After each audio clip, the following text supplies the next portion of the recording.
Thank you for tuning in to this week's real estate update.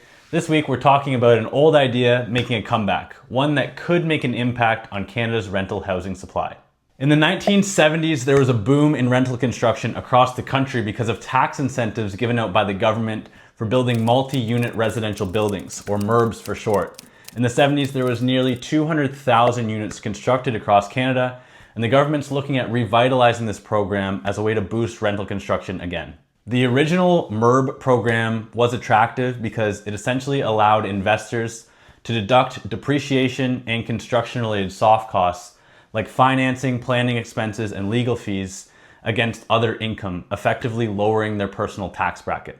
This made rental housing an attractive and viable option at the time for higher income earners, whether professional, corporate, or personal, because they could offset their personal taxes with these advantages the MURB program offered. Today's landscape is obviously very different. Higher construction costs, higher land costs, higher development fees, and longer timelines are all limiting factors on rental housing construction. But if we pair this with zoning reform, lower development fees, and attractive financing options like CMHC, this could bring some investors back to the table if they can make these numbers pencil, along with having some tax incentives to do so. More tax incentives and more private capital equals more shovels in the ground.